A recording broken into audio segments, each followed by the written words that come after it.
Albendazole என்கிறது universal deworming agent. யூனிவர்சலாக எல்லா கிருமிக்கும், கொக்கி புழுனாலும் சரி, நாடா புழுனாலும் சரி, அது ரவுண்ட் வாம் உருண்டை புழுனாலும் சரி, எல்லா குடல் சம்மந்தமான நிறைய புழுக்கள் இருக்குது, எல்லாத்துக்குமே கொடுக்கலாம். அதை மசில் பேரலைஸ் பண்ணிடும். அதனுடைய அந்த அசைஞ்சிக்கிட்டு இருக்கு இல்லையா, அந்த தசையை வலுவிளக்க செய்திடும். அப்போ அது அப்படியே மோஷனோட அப்படியே மூவ் ஆகி வெளியில் போயிடும்.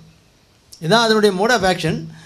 அது அது அது எப்படி வேலை பார்க்குதுங்கிறதுக்கு அந்த கிருமி மருந்தை குழந்தைகளுக்கு சிறப்பாக கொடுக்கலாம். 2 வயசுக்கு கீழே உள்ள குழந்தைகளுக்கு 1 ஸ்பூன் கொடுத்தா போதும். 2 வயசுக்கு மேலே அடல்ட் வரைக்கும் எல்லாருக்கும் ஒரே டோஸ் தான்.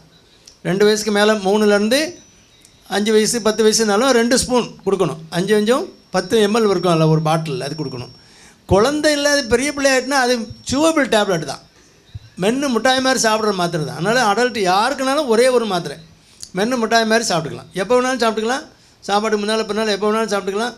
ஒரு 3 மாதம் 6 மாதம் கழித்து உங்களுக்கு ஏதாவது ஹோட்டலில் அடிக்கடி சாப்பிட்ற மாதிரி இருந்தால் அது ரீஇன்ஃபெக்ஷன் ஆகும், போட்டுக்கலாம். 3 மாதம் 6 மாதம் கழிச்சிட்டுனா ஒரு மாத்திரை வாங்கி அந்த கிருமி தொந்தரவு இருக்குன்னா போட்டுக்கலாம்.